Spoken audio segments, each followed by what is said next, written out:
Hello दोस्तों, मैं Sunil Thakur, management centre by Sunil Thakur में आपका स्वागत है। आज मैं जो आप लोगों के लिए टॉपिक लेके आया हूँ, खास करके 10th जो पास किए हैं और 12th जो पास किए हैं और हर साल पास करते हैं, तो उनके ऊपर मैं यह वीडियो लेके आया हूँ। क्योंकि इस टॉपिक का नाम है जंक्शन ऑफ स्टूडेंट्स।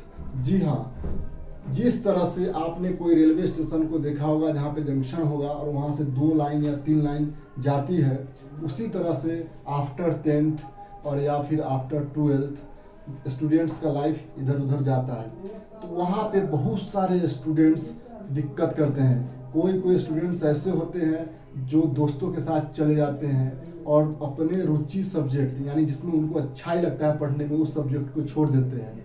और गाइडलाइंस न होने के कारण बहुत सारे स्टूडेंट्स भटक जाते हैं। तो उसके ऊपर मैं यह टॉपिक लेके आया हूँ और बात करता हूँ आपसे पॉइंट टू पॉइंट। चलिए, इसमें क्या है कि कोई स्टूडेंट जो भी 10th पास किए हैं यानी आफ्टर 10th, उस पर हम बात करते हैं। बहुत सारे लड़का आईए में जाएंगे यानी इंटरमीडिएट्स ऑफ आर्ट्स, दूसरा I com intermediate of commerce, तीसरा आईएससी इंटरमीडिएट ऑफ साइंस। आइए मतलब खूब आप अच्छा पढ़ाई कीजिएगा, बहुत बढ़िया जाइएगा तो एक आईएएस का लेवल आपको चिपकेगा, या फिर एलएलबी बाद में करते हैं, एलएलएम करते हैं तो एक अच्छा जज वकील बनिएगा।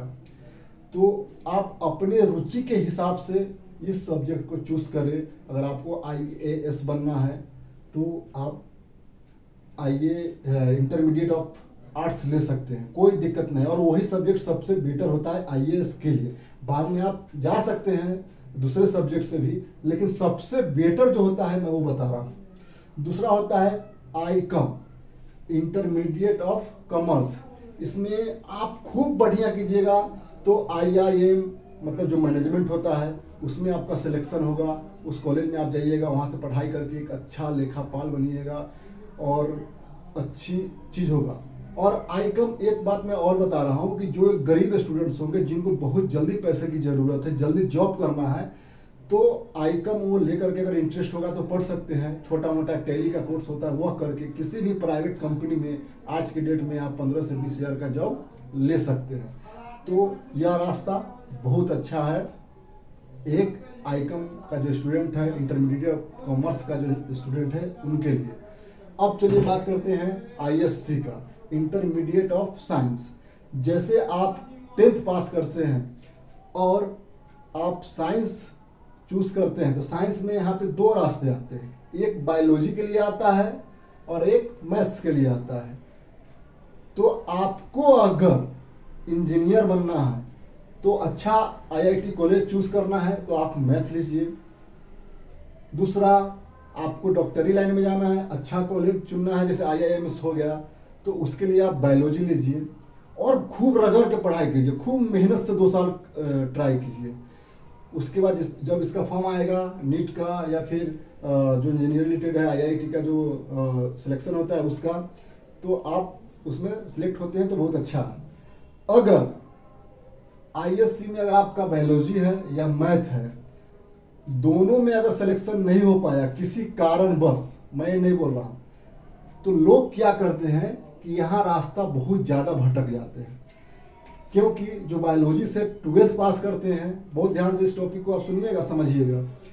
बायोलॉजी से जो स्टूडेंट्स 12th पास करते हैं, आगे चल के वो एक साइकोलॉजिकल इफेक्ट्स आता है आदमी को और वह जूलॉजी से ऑनर्स करना स्टार्ट कर देते हैं ज़्यादातर स्टूडेंट्स, आप ध्यान दीजिएगा। दूसरा, बॉटनी करने लगता है क्योंकि वहाँ पे केमिस्ट्री और फिजिक्स को दोनों बायोलॉजी के साथ भी पढ़ाया जाता था और मैथ के साथ भी पढ़ाया जाता था। तो एक साइकोलॉजिकल इफेक्ट पड़ता है कि दोनों जो सब्जेक्ट है उसमें लोग रुचि कम ले लेते हैं। और रुचि कम लेने के कारण क्या होता है कि जूलॉजी से ग्रेजुएशन करते हैं या फिर बॉटनी से ग्रेजुएशन करते हैं, या फिर मैथ्स में उनका 12th में सिलेक्शन नहीं हुआ, आईआईटी नहीं ले पाए, तो फिर मैथ्स से वो ग्रेजुएशन करने लगते हैं। बाद में क्या होता है, ग्रेजुएशन किए नहीं किए, 2 साल किए, रुचि नहीं है आगे का सब्जेक्ट में और उनका पढ़ाई काफ़ी चौपट हो जाता है, ग्रेजुएशन भी नहीं हो पाता है, मास्टर डिग्री भी नहीं हो पाता है। तो यहाँ काफ़ी प्रॉब्लम हो जाता है। बाद में जब मार्केट में निकलते हैं जॉब के लिए तो काफ़ी दिक्कत का झेलना पड़ता है। मैं वैसे स्टूडेंट से बोल देता हूँ कि जो मान लीजिए कि बायोलॉजी भी लिए, मैथ्स भी नहीं लिए, और ना उनका आईआईटी में सिलेक्शन हुआ, ना आईआईएम्स में सिलेक्शन हुआ, यानी उनका सपना इंजीनियर बनने का भी टूट गया और डॉक्टर बनने का भी टूट गया। तो आगे एक सब्जेक्ट आता है केमिस्ट्री एंड फिजिक्स, जिसमें से सबसे बेटर सब्जेक्ट है केमिस्ट्री। अगर आप ग्रेजुएशन करते हैं केमिस्ट्री से तो एक डॉक्टर, एक इंजीनियर, एक आईआईएम्स और एक आईएएस से भी ज़्यादा आपका पेमेंट हो सकता है आगे चल के। बहुत ध्यान से इस चीज़ को आप दिमाग में इस बात को रख लीजिए। अगर आपको थोड़ा सा भी रुचि है केमिस्ट्री सब्जेक्ट में तो आप केमिस्ट्री से पढ़ने में, ग्रेजुएशन करने में कोई ज़्यादा खर्चा नहीं लगता है, पैसा नहीं लगता है। जैसे ग्रेजुएशन कंप्लीट होगा आप मास्टर डिग्री करेंगे, फिर पीएचडी करेंगे, कमाते कमाते आप कर सकते हैं, कोई दिक्कत नहीं है। लेकिन केमिस्ट्री का एक बहुत बड़ा मांग है आज की डेट में। बहुत यह जो इंडस्ट्री है केमिस्ट्री का, बहुत बड़ा केमिस्ट्री को लोगों को मांग करता है। आजकल उसका भरपाई स्टूडेंट्स नहीं कर पाते हैं, और ख़ास करके मैं बिहार के जो स्टूडेंट्स हैं उनके लिए बताने जा रहा हूँ, क्योंकि वहाँ पे बिहार में क्या है ना कि एक हवा बन चुका है कि हमको आईएएस बनना है, आईपीएस बनना है। जूलॉजी से ग्रेजुएशन कर लेते हैं या फिर बॉटनी से ग्रेजुएशन कर लेते हैं और आईएएस का तैयारी करने लगते हैं।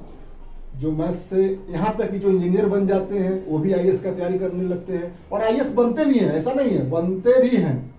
लेकिन पहले उनका पढ़ाई का जो रास्ता होता है मतलब इधर उधर हो जाता है। पूरा पढ़ाई चौपट हो गया, फिर 2 साल 4 साल 5 साल तैयारी कीजिए, उसके बाद आप उनका सिलेक्शन होता है। किसी किसी का एक ही अटेम्प्ट में हो जाता है।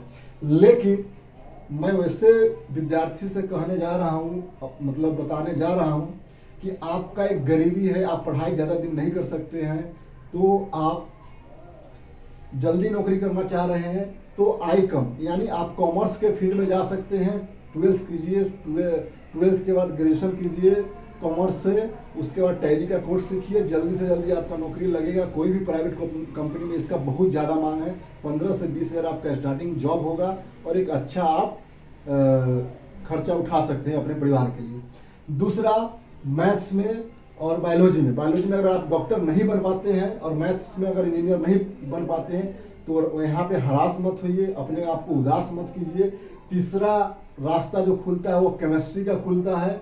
अगर आप बैचलर ऑफ साइंस में केमिस्ट्री सब्जेक्ट्स को ऑनर्स मानते हैं, लेते हैं, तो आगे चल के आपका एक आईआईटी जो नहीं कर पाएगा, जो एक आईआईएम्स में करने वाला नहीं कर पाएगा, उससे भी बेटर आप जब पीएचडी कीजिएगा केमिस्ट्री में तो आप कर सकते हैं। मैं फिर से एक बार बताने जा रहा हूँ कि साइकोलॉजिकल जो केमिस्ट्री है, क्योंकि वो 12th पास जो करते हैं तो उसमें लोगों का अगर बायोलॉजी से पढ़ाई करते हैं तो ज़्यादा फोकस हो जाता है डॉक्टर बनने पे और बायोलॉजी पे, और अगर मैथ से तैयारी करते हैं तो उनका फोकस ज़्यादा हो जाता है इंजीनियर बनने में कि आईआईटी कॉलेज हमको लेना है हर हाल में। तो केमिस्ट्री थोड़ा साइकोलॉजिकल छुप जाता है और बाद में धीरे धीरे टाइम पास हो जाता है तो लोग उतना ध्यान नहीं देते। और ख़ास करके बिहार को जो विद्यार्थी है उनके लिए मैं यह बात कर रहा हूँ, क्योंकि वहाँ पे बहुत ज़्यादा बेरोजगारी बढ़ा हुआ है अभी। तो किसी भी राज्य का उत्थान के लिए, उन्नति के लिए केमिस्ट्री सब्जेक्ट, केमिस्ट्री से पढ़ा हुआ, क्योंकि आज का जो इंडस्ट्री है, प्राइवेट इंडस्ट्री हो चाहे गवर्नमेंट इंडस्ट्री हो, जो केमिकल इंडस्ट्री है वह केमिस्ट्री वाले को बहुत मांग है, मतलब उसमें बहुत जॉब में मांग है और वह भरपाई नहीं हो पा रहा है। मैं यह 10 साल का एक्सपीरियंस के बाद बता रहा हूँ। मैं महाराष्ट्र में रहता हूँ, मुंबई में रहता हूँ, यहाँ पे ऐसा बहुत सारे पोस्ट खाली हैं जो केमिस्ट्री से मांग है, क्योंकि महाराष्ट्र में ज़्यादातर जो लड़के होते हैं वह कॉमर्स से पढ़ाई करते हैं और अकाउंट्स डिपार्टमेंट चले जाते हैं और केमिस्ट्री का सीट खाली रह जाता है जो इंडस्ट्री है। तो इसके लिए हालांकि केमिस्ट्री यहाँ है, एवरेज मतलब माना जाता है, एवरेज है, मतलब जितना चलना चाहिए उतना है, लेकिन बिहार में केमिस्ट्री का स्टूडेंट्स आपको बहुत कम मिलेंगे, न के बराबर मिलेंगे। उत्तर प्रदेश में बहुत न के बराबर मिलेंगे। तो जो आपको उत्तर प्रदेश में रहते हैं या फिर बिहार में रहते हैं या झारखंड में रहते हैं या मध्य प्रदेश में रहते हैं, तो मान लीजिए कि एक डॉक्टर, एक इंजीनियर नहीं बन पाए, तो एक केमिस्ट्री सब्जेक्ट लेकर के आप एक अच्छा जीवन व्यतीत आगे चल के फ्यूचर में कर सकते हैं। और एक बार फिर से मैं दोहराना जा रहा हूँ कि एक राज्य का उत्थान के लिए केमिस्ट्री सब्जेक्ट बहुत ही जरूरी है। अगर आपको इंडस्ट्री लगाना है तो अकेले 20-25 केमिकल इंडस्ट्री में ज़्यादा से ज़्यादा 90% केमिस्ट्री वाले ही एम्प्लॉय होते हैं। अगर आप इंटरमीडिएट में आर्ट्स लेते हैं तो बाद में बैचलर ऑफ आर्ट्स करते हैं, जैसे हिस्ट्री पढ़े, ज्योग्राफी पढ़े, इकोनॉमिक्स पढ़े, तो इसमें आपका अच्छा वही IAS बन सकते हैं। दूसरा कॉमर्स, जो मैंने बताया कि बहुत सारा नौकरी का प्रॉब्लम है, आपके घर में गरीबी है या फिर आपका कॉमर्स में रुचि है, तो आप इंटरमीडिएट ऑफ कॉमर्स लेने के बाद बैचलर ऑफ कॉमर्स ले सकते हैं आराम से। आप बाद में MBA भी कर सकते हैं, फाइनेंस से बेटर रहेगा। तीसरा है जो मैंने भी खूब जोर शोर से आपको बोला कि बैचलर ऑफ साइंस, तो इसमें जूलॉजी हो गया, बॉटनी हो गया, केमिस्ट्री हो गया, फिजिक्स हो गया, मैथ्स हो गया, 5 सब्जेक्ट हो गया। जैसे आप ग्रेजुएशन में आते हैं जो सबसे टॉप केमिस्ट्री का सब्जेक्ट होता है वो सबसे बेटर होता है स्टूडेंट के लिए। अगर आप में थोड़ा सा भी केमिस्ट्री का रुचि है तो आप ले सकते हैं, और नहीं तो सबसे अच्छा रास्ता है कि आपका जिस सब्जेक्ट में रुचि है उस सब्जेक्ट से आप पढ़ाई करें। यह गलती बिल्कुल ना करें कि मेरा दोस्त उस सब्जेक्ट में गया है तो उस सब्जेक्ट को मैं ले लेता हूँ, मुझे डॉक्टर बनने का इच्छा है और हम बायोलॉजी से पढ़ने से कतराते हैं और नीट हम नहीं निकाल पाए और खूब बाद में जाकर के हम जूलॉजी ले लीजिए, तो वो भी अच्छा बात नहीं है। मैथ्स में हमको इंजीनियर बनना है, खूब तैयारी किए, इंजीनियर हम नहीं बन पाए, IIT कॉलेज हम नहीं ले पाए, बाद में फिर हम मैथ्स से ग्रेजुएशन करने लगे, वो भी अच्छा बात नहीं है। अगर आपको जिस सब्जेक्ट में रुचि है उसमें लीजिए, और नहीं तो आपके लिए मैं 10 साल का एक्सपीरियंस में आपको बता रहा हूँ कि केमिस्ट्री आपका फ्यूचर के लिए बहुत बेटर रहेगा। एक सजेशन मानिए, एक किसी भी राज्य का, किसी भी देश का उत्थान के लिए केमिस्ट्री में पढ़ाई होना बहुत ज़रूरी है।